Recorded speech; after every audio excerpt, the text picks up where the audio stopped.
Hello, everybody, and welcome to the Thursday edition of Video Clips. And I'll just start with a couple of announcements. First of all, we continue to offer our depression and anxiety support groups for COVID, for just everyday life, for adolescents, for adults. And of those, we make it available as inexpensively as we possibly can. So if you are in need of help, and those would be helpful to you, just send me an email at pampopper@msn.com.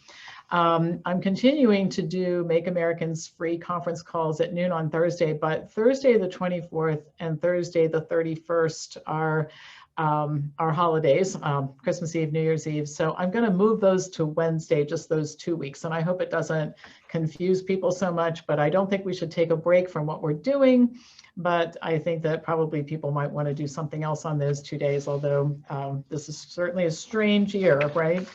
Also, we can still ship holiday cookies, and we are shipping them. And so this is the time to order. The post office is a little wonky right now. It's only $19.99, which includes the shipping. But the earlier we ship them, the better the chance that they will get there on time. So we'll be shipping through next week. And again, it's a funky year, so maybe it won't be so important that everything get there by Christmas. But the earlier you order, the better it is. So don't wait too terribly long to place your order. All right. And then just one last thing, careers. This is a good time to think about it because it is kind of the calm before the storm when winter semester starts. So if you're thinking about careers and you want to talk about either you're a health professional who wants to shift gears a little bit, or you're not a healthcare professional, but you're thinking, I kind of always wanted to do something like this, or now I want to do something like this. Happy to schedule a time to talk to you, send you some information. We don't know everything about this business, but we know a lot about this business. We've been at it for 25 years. So pampopper@msn.com is my email address. This is going to be sort of a short video, but it covers a topic I get a lot of questions about. And one of the reasons is because there's so much conflicting information. So I think it is really important, and I'm saying this for the benefit of the people who listen to these videos, who censor, that we look at what does the Centers for Disease Control say, and what does Mr. Fauci say about things like asymptomatic carriers, all right? So people ask about this all the time. The asymptomatic carrier, by the way, is a person who has been exposed to some kind of pathogen and may not have, or usually doesn't have any symptoms at all, may not even know that they have been exposed to the pathogen or virus, all right? So this comes up because the mask wearing and all that sort of thing is supposed to stop the asymptomatic spread of COVID-19. All right, so let me just start with this. I think that in general, and there are exceptions to every rule, no matter what we talk about, speeding or, driving drunk, or, I mean, we can come up with all kinds of things that reasonable people don't usually do, and there are people who do them, right? Okay, so let's talk about people who are sick. I think most people, when they're sick, particularly if they're really sick with the flu, they tend to stay home. They don't feel much like going out. All right. So the flu symptoms that people experience, and this is just a short list because it can be a lot of different things: fever, chills, cough, sore throat, stuffy nose, body aches, nausea, vomiting, headaches, and overwhelming fatigue. Well, a lot of people don't feel like going out at all when they have this going on. Sometimes they can't.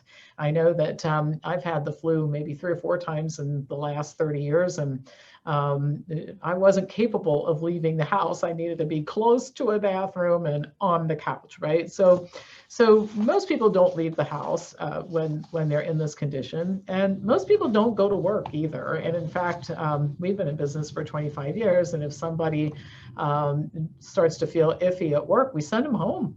I mean, they don't usually need much provocation either. I mean, if somebody says, I'm really starting to feel bad, telling them, why don't you go home? I don't usually get much pushback on that, right? So I think that common sense, which is what the vast majority of people try to exhibit, says stay home when you're feeling sick. But now we're concerned with healthy people who have no symptoms at all being around others, and that's the logic behind wearing masks. So according to the Centers for Disease Control, let's just start with that. their current information, because I checked it last night knowing I was going to film this video today. Asymptomatic carriers, again, these are people who've been exposed to a pathogen or virus, but they don't have any symptoms, are responsible for 50% of the transmissions of COVID-19. Thus, the recommendation and in some places mandate to wear masks. Now, let's take a look at what Mr. Fauci says. And as usual, it doesn't make a whole lot of sense. He starts out by saying on January 28th of this year, asymptomatic carriers do not drive epidemics. And I'm going to give you a quote from the video, which you can still find online. In all the history of respiratory-borne viruses of any type, asymptomatic transmission has never been the driver of outbreaks. It's always a symptomatic person. Those are the exact words that came out of his mouth at a press conference on January 28th of this year.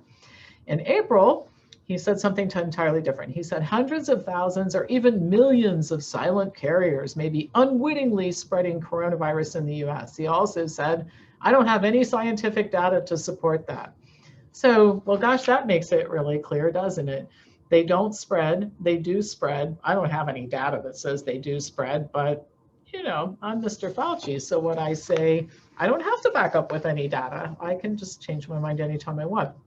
Well, perhaps the best thing to do might be to look at scientific data. Mr. Fauci said in April that he didn't have any, so I looked for some, and here's what I found. A recent study published in Nature identified 300 asymptomatic cases in China by screening 9 million people in China in Wuhan after the lockdowns were over.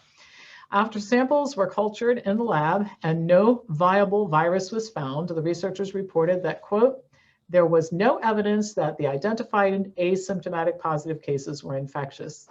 They further followed 1,174 close contacts of the asymptomatic cases and reported that not one of those contacts tested positive for COVID-19. They noted, quote, compared with symptomatic patients, asymptomatic infected persons generally have low quantity of viral loads and a short duration of viral shedding, which decrease the transmission risk of SARS-CoV-2, end of quote. I found a meta-analysis with 79 studies showing that asymptomatic carriers had shorter periods of infection and fast viral clearance. In other words, what happens to the asymptomatic carrier is that, first of all, most of the time they don't spread, and there's such a short period of time during which there is even the potential for spread because they clear the virus very quickly. And that's why we don't get sick every time there's a flu season. That's why I can say in the last 30 years, I've had the flu 3 or 4 times. Why don't I have it every year? Because most years, I'm sure I'm exposed to it because I'm around people all the time. I just don't get it every year because my system clears it quickly. Another recent meta-analysis reported that, quote, estimates of the prevalence of asymptomatic COVID-19 cases and asymptomatic transmission rates are lower than highly publicized studies. They reported that asymptomatic carriers were 42% less likely to spread the virus than symptomatic people. So what does this all mean to you? Well, I think the first thing is I'm going to come back to what I said before. If you're sick, stay home. Don't go to work. Don't go shopping for groceries. Don't be around other people. And like I said, when it comes to the flu, I haven't found very many people that feel like getting in the car and driving any place and going to work. I know that the 3 or 4 times I've had the flu, I certainly could not function doing normal things every day until it passed. So stay home if you're sick. And if you go out and you start to get sick, go home, just like we send people home here when they get sick. Other than that, what have we done all the other times when we've been exposed to germs and flu and viruses and all that sort of thing? Life goes on, right? And so I'm telling you this so that people ask all the time, like, how concerned should I be about this? And if I were to go visit, you know, a friend or a family member or whatever, nothing's wrong with me, but am I going to make that person sick? And the likelihood is actually not very high that that would happen. So I hope a little bit of attention to the science, because it's hard to make something out of the gobbledygook that I told you. It does, it doesn't, they do, they don't. I mean, you know, I think one of the ways that Fauci protects himself from having to defend any of the comments that he makes is he says the opposite often enough that nobody knows really what he says. I covered that on Tuesday with the stuff that's going on with our kids in school. All right, that's it for today. As usual, pass this on to anybody who you think would get something out of this and want to learn more about COVID-19. My email address is pampopper@msn.com, and I'll be back to you tomorrow with more news.